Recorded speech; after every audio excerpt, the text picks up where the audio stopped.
Taurus, thank you for spending a little time here with me today.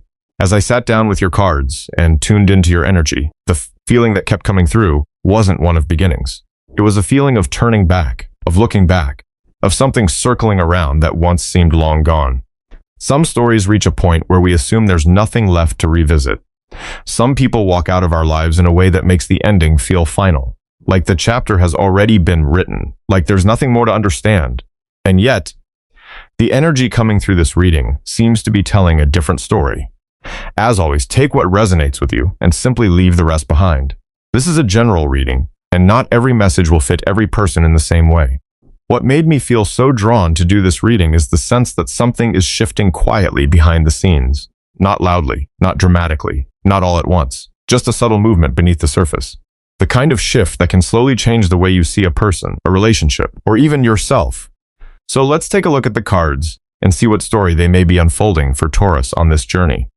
The first thing that made me pause for a moment was the energy of the Moon card. Not the kind of mystery that sparks curiosity, but the kind of silence that makes you start listening to yourself.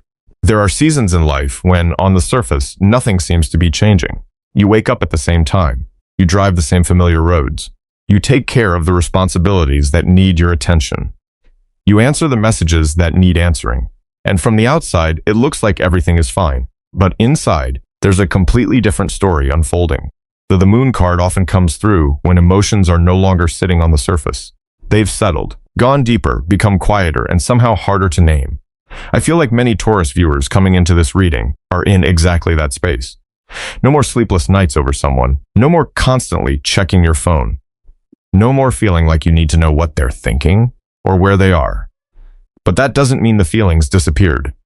Sometimes the surprising thing isn't the longing itself. It's realizing that the longing is still there, even after you've stopped looking for it. Like hearing an old song playing unexpectedly in a grocery store, driving down a familiar road on your way home, catching a trace of a familiar scent as someone walks past. Not enough to pull you back into the past, but enough to wake up a memory that had been resting quietly for a long time. And that's exactly what I feel from the Moon card. A subtle shift, not loud, not dramatic, but very real. What catches my attention even more is that right beside the Moon card sits the Judgment card. If the Moon card feels like a quiet voice deep inside the heart, the Judgment card feels like the moment someone finally decides to listen to it.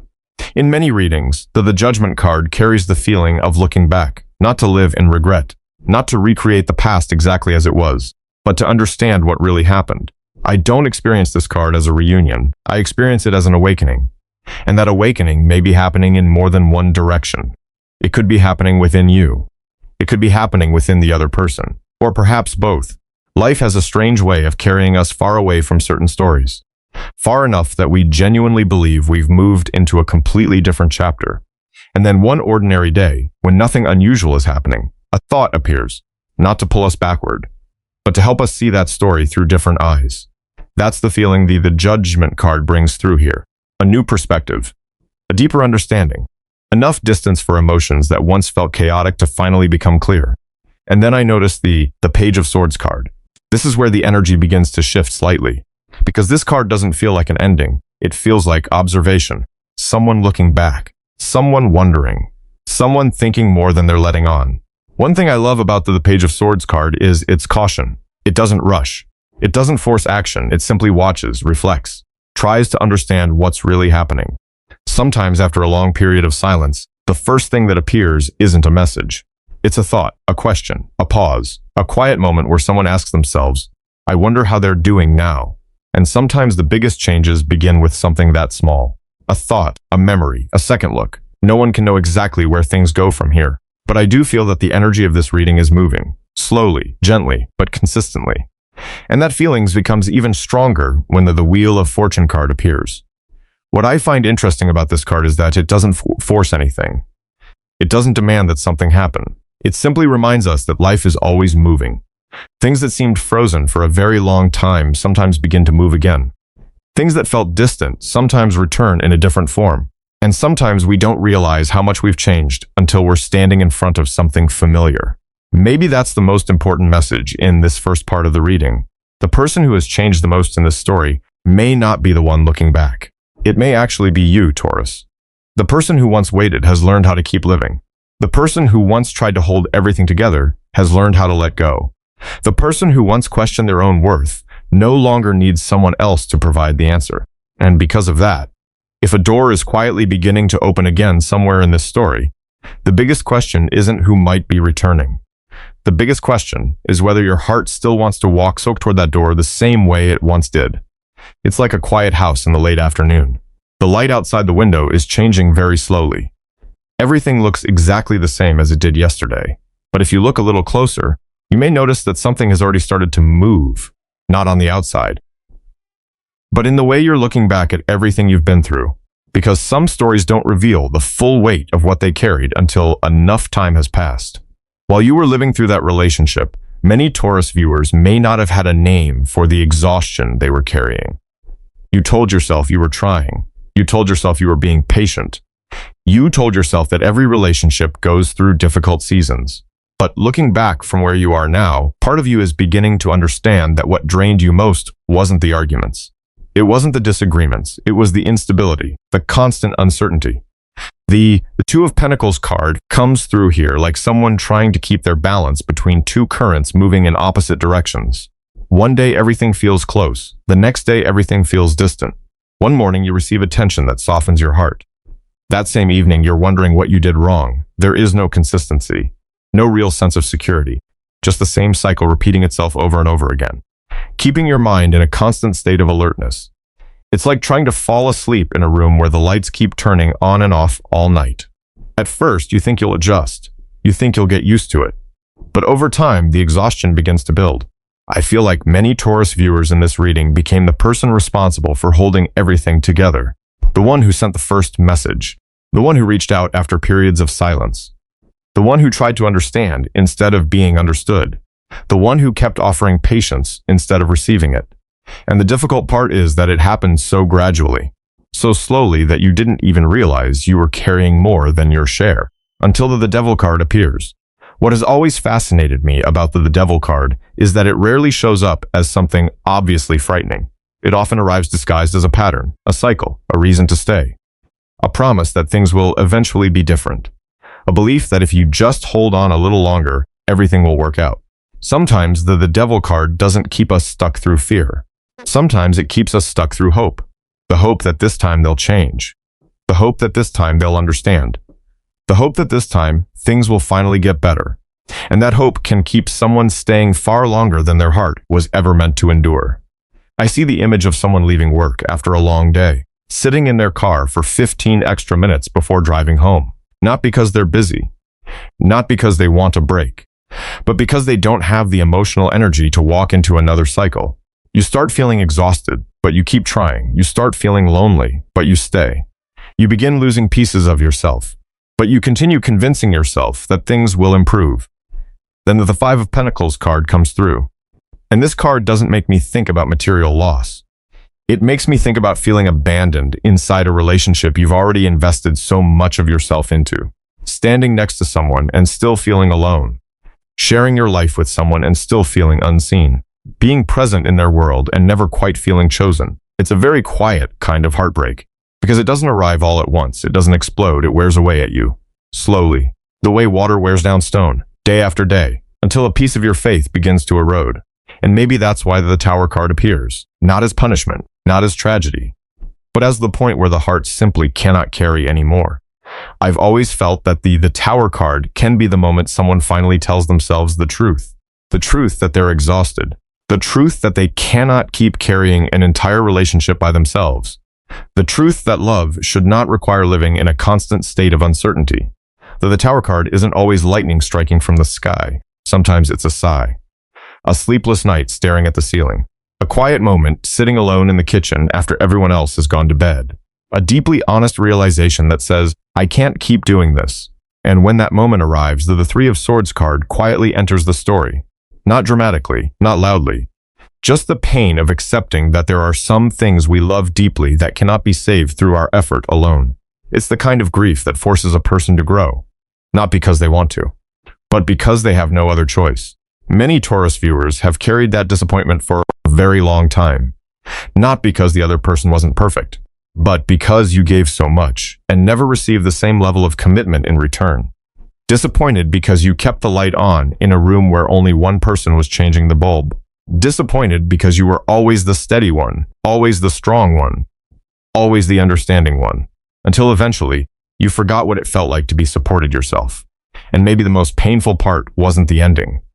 Maybe it was becoming so familiar with exhaustion that you started believing it was what love was supposed to feel like. A cup sitting on a kitchen counter can hold a lot of drops of water, but eventually, all it takes is one more drop, and everything begins to overflow. The strange thing is, not everyone recognizes that moment when it first happens. Sometimes the biggest transformation in a person's life doesn't arrive through a bold decision. It arrives through exhaustion. The kind of exhaustion that runs so deep you simply don't have the energy to keep repeating the same patterns anymore. And honestly, I feel like that's where many Taurus viewers found themselves after everything they've been through. Not angry, not resentful, not trying to prove a point, just tired, completely tired. And something very interesting happens when someone who has always been trying finally stops trying. The space around them begins to change. The Nine of Pentacles card comes through like someone opening the door to a stuffy room and stepping outside. Not running, not looking back, not making a scene, just stepping into fresh air and taking a deep breath. What I love about the Nine of Pentacles card is that sense of fulfillment that doesn't depend on anyone else. Not because life suddenly becomes perfect, but because you're no longer placing your entire happiness in someone else's hands. I see Taurus slowly returning to things that had been forgotten. An old hobby, a project that was put on hold, a short trip, a corner of the house that's finally rearranged. A morning where the first thought in your mind isn't about them. It sounds simple, almost ordinary. But for someone who spent so much emotional energy on a relationship, that's a profound shift. Because for a very long time, your mind kept being pulled in the same direction. While working, while eating dinner, while driving, while watching a movie, part of your attention was always somewhere else, wondering, analyzing, waiting. The Nine of Pentacles card feels like the moment that invisible cord finally starts to loosen. Not because you're forcing yourself to let go, but because life slowly becomes bigger than the pain. And when that happens, something interesting often begins to unfold. The person who couldn't see your value before starts to notice it. The Page of Swords card appears here like a door opening just slightly, not an apology, not a reunion, just attention. The kind of attention that wasn't there before. There's something about the Page of Swords card that always makes me think of quiet moments. The moments when people sit alone and start looking back. Maybe they're scrolling past an old photo. Maybe they're passing a familiar place. Maybe the day has finally ended and the apartment feels quieter than usual. People are often very good at overlooking what sits beside them every day. But sometimes it takes an empty space for them to understand what used to fill it. What's interesting is that the Page of Swords card doesn't rush into action. It watches. It reflects. It observes from a distance. Like someone trying to put together pieces of a puzzle they never took the time to understand before. And in this reading, I feel like they're beginning to see a very different version of Taurus. Not the person who was always there. Not the person who was always willing to fix everything. Not the person who was always waiting for one more chance. And sometimes that change alone is enough to make someone stop and think. Because they're realizing that what once felt permanently available is no longer so easy to reach. Right in the middle of all these quiet shifts, the Strength card appears. And what's interesting is that this card doesn't make me think about strength in the traditional sense. Not victory, not control, not proving anything. It feels more like someone who has learned how to sit with their emotions. Someone who no longer lets fear make every decision. Someone who doesn't feel the need to react immediately to everything. I think many Taurus viewers have experienced that. There was a time when every silence created anxiety. Every small change triggered overthinking. Every mixed signal felt like something that needed to be solved. But the Strength card speaks of a different kind of calm. The kind that only comes after the heart has survived enough storms. Like the ocean after rough weather. Not because the storm never happened, but because the ocean learned how to return to balance.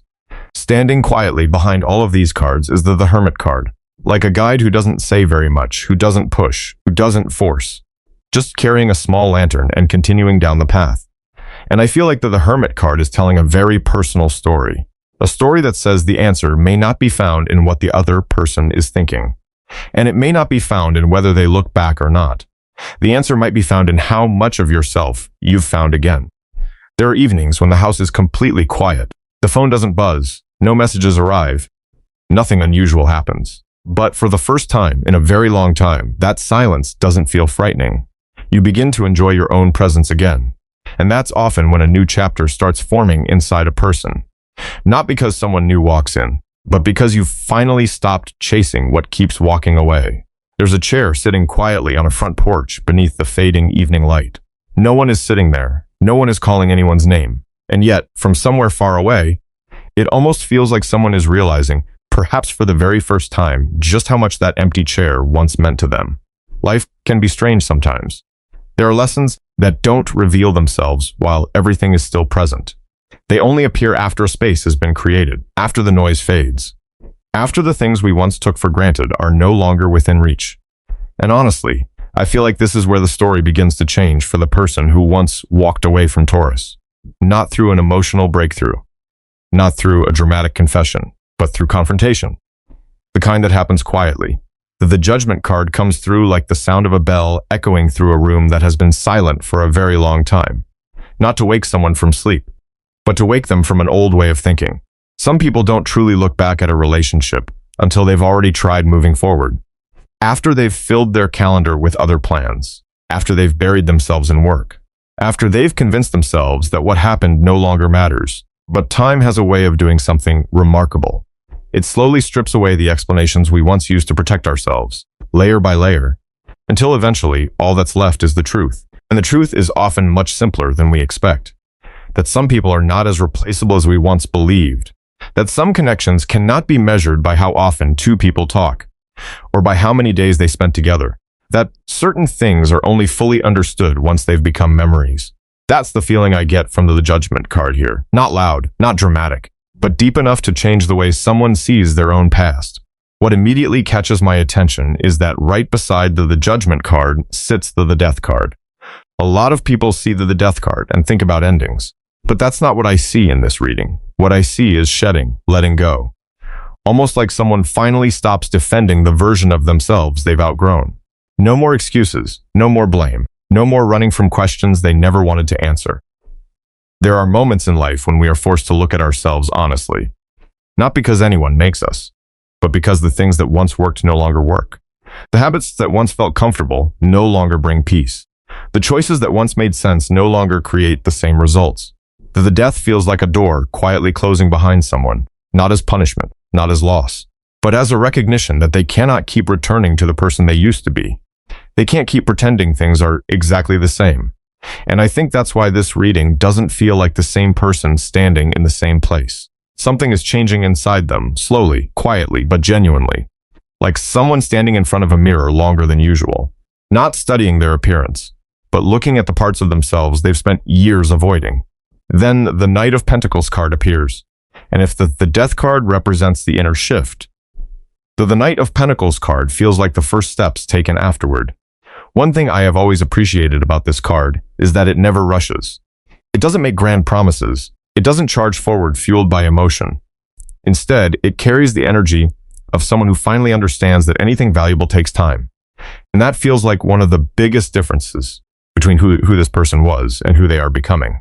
There may have been a time when they reacted purely from emotion, from impulse, from whatever they happened to feel in the moment. But the energy here feels slower, more grounded, more thoughtful. As though they're beginning to understand that some things cannot be repaired through a perfectly timed conversation.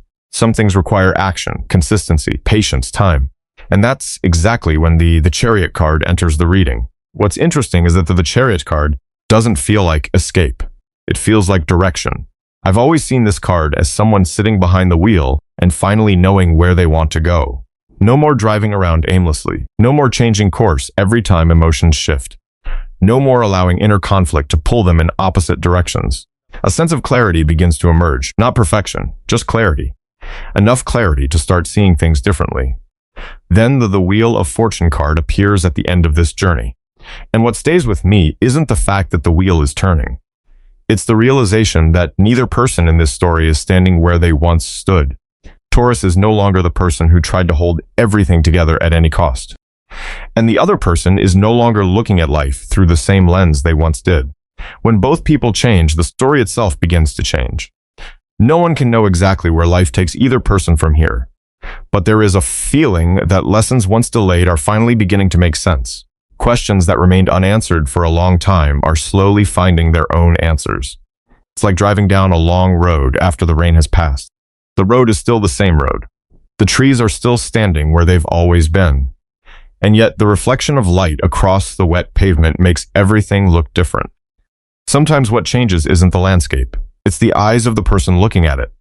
Maybe that's exactly what's happening within Taurus as well. Because if this story had unfolded a year ago, or even 2 years ago, your response might have looked very different. You may have rushed to find meaning in every small sign. You may have stayed awake a little longer, thinking about all the possibilities. You may have wondered what you should do to make things better, what you should say, how much longer you should wait. But the energy coming through this reading feels very different. Not cold, not closed off, just calmer, more mature. Like someone who has walked through a long storm and finally found shelter. And once they're warm and dry again, they no longer feel the urge to run back into the rain every time they hear a sound outside. The Queen of Cups card sits very quietly here, not with the silence of someone who has given up on love, but with the silence of someone who finally understands their own heart. I've always felt that the Queen of Cups card carries the energy of a softly lit room at the end of a long day. No arguments, no one trying to prove a point, no one trying to change anyone. Just presence, just understanding. And what's beautiful about this card is that it doesn't ask Taurus to stop loving. It simply reminds you that loving someone and losing yourself are not the same thing. There may have been a time when you believed loving someone meant always being there, always giving one more chance, always being the more understanding person, always being the one who compromised first. But the Queen of Cups card sees things differently. It asks a very simple question. What would your life look like if you gave yourself the same patience you've given everyone else? What would your heart feel like if you offered yourself the same love you've offered so freely to others? What wounds might have healed sooner if you had shown yourself the same compassion? Some questions don't need immediate answers. They simply need to be asked. And sometimes that alone is enough to change an entire journey. Then the Two of Swords card appears, standing quietly like someone at a crossroads. One of the things I appreciate most about this card is that it never forces a decision. It doesn't rush you. It doesn't pressure you. It simply acknowledges that some choices require time. And I feel many Taurus viewers have reached a place where the heart no longer reacts to the first emotion that appears. You don't automatically open the door just because someone knocks. You don't automatically believe every promise. You don't automatically return just because the memories are beautiful. Not because you've become harder, but because you've learned the cost of placing trust where it wasn't protected. Some lessons only need to be learned once, but their impact can stay with us for a very long time. I see the image of someone sitting in their car after work, their phone resting on the passenger seat. A notification appears. Maybe it's a familiar name. Maybe it's something that once would have made their heart race. But instead of reacting immediately, they simply look at it, take a breath, leave it there, and continue thinking. It sounds like such a small thing, but for many Taurus viewers, that's a profound change. Because there was a time when the heart always spoke first. Now peace is finally being allowed to have a voice. The Seven of Pentacles card makes me think of a garden, not one that was planted yesterday, but one that has lived through many seasons. The gardener stands quietly, looking at what has grown, not rushing, not forcing anything, not pulling up seedlings just to check whether they're growing, simply observing, evaluating, wondering whether the investment has truly been worthwhile. And that's the energy I feel very strongly here.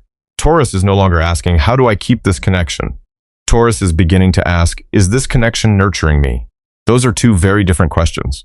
One comes from fear of losing something. The other comes from self-respect. And that shift changes everything. Then the Queen of Pentacles card appears at the end of this section, like the most mature version of this journey. I've always felt this card carries the energy of someone who knows exactly who they are. No need to prove themselves. No need to compete. No need for constant validation. They build their life one piece at a time. Their home, their work, their relationships, their peace. And they understand that anyone who enters that world should know how to value what already exists there. This doesn't come from ego. It comes from experience. From the seasons when they gave too much. From the times they placed others before themselves. From the wounds that taught them something important. That the most beautiful love is not the kind that leaves you exhausted. It's the kind that allows you to remain fully yourself. And maybe that's why this part of the reading doesn't feel like a reunion. It feels more like a reassessment, a reflection, a deeper conversation with yourself than you've had in a very long time. Because sometimes the most mature thing a heart can do isn't saying yes, and it isn't saying no. It's giving itself enough time to discover which answer genuinely feels right. Outside the window, the leaves continue moving in the wind, not too fast, not too strong, just enough to remind us that everything in life moves according to its own rhythm. And some of the most important decisions we'll ever make should never be made while the heart is still rushing to catch up. Maybe that's why the energy of this reading begins to slow down here. The feeling of crashing waves starts to fade. The emotional chase begins to quiet. The endless questions demanding immediate answers no longer seem as important. Instead, something softer starts to emerge, something quieter, something more mature. The Ace of Cups card comes through like a cup being placed back on a table after sitting untouched for a very long time. And what catches my attention isn't the cup itself. It's what's no longer inside it. No more unnamed wounds. No more expectations that slowly drain the spirit. No more imagined conversations replaying in your mind late at night. It feels like a fresh space, a clean space. One that finally has room for something more genuine to enter. I think many people misunderstand what healing really looks like. They think healing means no longer feeling anything, no longer remembering, no longer being affected. But healing often looks very different from that. It looks like remembering something without being consumed by it. The memory is still there, but you're no longer trapped inside it. The feelings are still there, but they no longer control your entire life. That's what the Ace of Cups card feels like in this reading. A heart that still knows how to love, but now understands how to love with greater awareness.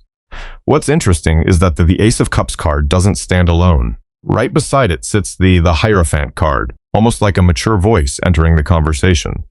No more beautiful promises designed to soothe temporary emotions. No more connections that only exist when circumstances are easy. No more conversations that last until 2 in the morning only to disappear by sunrise. The Hierophant card makes me think about presence, stability, consistency, the kinds of things that may not seem exciting when we're younger, but often become priceless as we grow older. There comes a point in life when we begin to realize that what makes a relationship lasting isn't always the strongest emotion. It's the safest one. It's knowing someone will show up when they say they will. It's not having to decode mixed signals every day. It's not constantly wondering whether you matter enough. And honestly, that feels like one of the biggest shifts happening within Taurus. There may have been a time when you were drawn toward intensity, toward connections that made your heart race, toward situations filled with uncertainty and emotional highs. But this reading feels more like someone searching for something deeper than excitement, something more dependable than chemistry alone. It's like spending years driving down rough, unpredictable roads and finally learning to appreciate a smooth one. Maybe it's not as thrilling, but it gets you home safely. Then the Two of Cups card appears, and it brings a very gentle reminder. Real connection isn't created because two people are identical. It's created because two people are willing to meet each other in the same place. Not one person constantly chasing, not one person constantly running, not one person always giving, not one person always receiving, but two people taking a step toward one another. What I love most about the Two of Cups card is the balance it carries. No one standing above the other, no one standing beneath the other, no one sacrificing their entire identity just to keep the connection alive. In a world where so many people are trying desperately to be loved, the Two of Cups card speaks about learning how to build together. And that creates a very different feeling, a mature feeling, a balanced feeling. A feeling that whatever is exchanged here is being offered from both sides. Then the Four of Swords card enters the reading like a necessary pause. I've always felt this card resembles a quiet room after a very noisy season. No arguments, no convincing, no desperate attempts to fix everything overnight. Just time, rest, space. Enough room for everything that has happened to finally settle. And that matters, because many people believe a second chance only requires love. But the Four of Swords card suggests something deeper. Sometimes what we need most isn't more emotion, it's more peace, more time, more space for old wounds to stop making every decision for us. This is the first moment in the entire reading where the energy doesn't seem focused on who was right or who was wrong. It isn't focused on who left or who came back. Instead, it centers around a much simpler question. If two people have genuinely changed, can they create a different experience than the one they once shared? No one knows that answer immediately, and maybe they don't need to, because some things can only be understood by living through them. I picture a dining table prepared beneath a soft light, no dramatic conversations, no emotional promises, no grand declarations. Just two chairs sitting a little closer together than they once were. And sometimes, the most meaningful changes begin with distances that small. Not everyone recognizes it while it's happening. Because we're often taught that the most important moments in life are supposed to be dramatic. There should be a declaration, a clear turning point, something powerful enough to change everything overnight. But the more I sit with the energy at the end of this reading, the more I feel Taurus is moving towards something entirely different. This doesn't feel like a storm. It feels like a home being rebuilt, one brick at a time, one doorway at a time, one foundation at a time. So gradually that sometimes the person living inside it doesn't even realize how much has already changed. The 10 of Pentacles card comes through like a place someone wants to return to at the end of a long day. Not because it's perfect, but because it feels like home. I've always felt that the 10 of Pentacles card speaks deeply about security. Not the kind of happiness that creates excitement. The kind that allows you to breathe more deeply, sleep more peacefully, lower your guard a little. There may have been a season in your life when you believed love had to be intense to be meaningful. But this reading seems to be revealing a different understanding, that sometimes the most valuable person isn't the one who makes your heart race. It's the one who allows your nervous system to rest. The one who doesn't leave you guessing, doesn't leave you worrying, doesn't leave you wondering whether they'll still be there tomorrow. Just someone whose presence feels peaceful. The 10 of Pentacles card isn't about fleeting moments. It's about the things that stay long enough to become part of everyday life. A familiar chair in the living room, a coffee mug that always sits in the same place, a simple good morning, a short phone call at the end of the day. Those kinds of moments rarely make headlines. But they're often the very things that create the stability people spend years searching for. Then the 8 of Pentacles card appears, like a craftsman returning to his work, not stopping because emotions change, not giving up because of the past, not demanding immediate results, just continuing to build. One thing I love about the 8 of Pentacles card is that it never promises perfection. It simply reminds us that anything lasting requires care, a relationship, a friendship, a family, even the relationship we have with ourselves. There's a tremendous difference between loving someone and building something with someone. Love can begin in a single moment. Building takes time, presence, repeated choices made day after day. And that's the energy I feel very strongly here at the end of this journey. The focus is no longer on who was wrong, no longer on who left first, no longer on what happened. The attention shifts toward what can be created from this point forward. The King of Pentacles card sits firmly at the center of this picture. No need to impress anyone. No need to display power. No need to prove worth. This card always makes me think of someone who understands what truly matters. They know what they want. They know what they already have. And they know what's worthy of their time and energy. That's a kind of maturity that doesn't come from age. It comes from experience, from success, from disappointment, from everything learned when life didn't unfold according to plan. And honestly, I feel that the King of Pentacles card reflects Taurus very strongly right now. A calmer version, a more discerning version, a steadier version. Someone who is no longer willing to trade their peace for a few moments of emotional intensity. Someone who is no longer willing to tear down everything they've built because of a passing wave of emotion. Then that the Empress card arrives and somehow the entire reading softens after all the silence, all the lessons, all the letting go, all the looking back. The Empress card feels like a garden blooming after a very long winter. No forcing, no chasing, no struggling to become something else. Simply growing in the most natural way possible. And honestly, I think this may be the most beautiful image to end this story with. Because in the end, Taurus, this journey isn't only about someone looking back. It's about who you became while they were gone. It's about learning your own value, learning how to rebuild your peace, learning how to stop placing your entire happiness in someone else's hands. And maybe that's the most meaningful part of all. Because when someone truly reconnects with their own center, they no longer spend their life chasing love. They begin creating space for healthy love to enter naturally. I see a quiet house in the late afternoon, soft sunlight stretching across a wooden floor, the steady sound of a clock somewhere in the background, no chaos, no emotional pursuit, no need to force anything, just a feeling that everything is finally settling into its proper place. And sometimes, peace becomes the most beautiful chapter the heart has been searching for all along. Taurus, if there's one thing I hope you carry with you after this reading, it's this: give yourself the credit you truly deserve.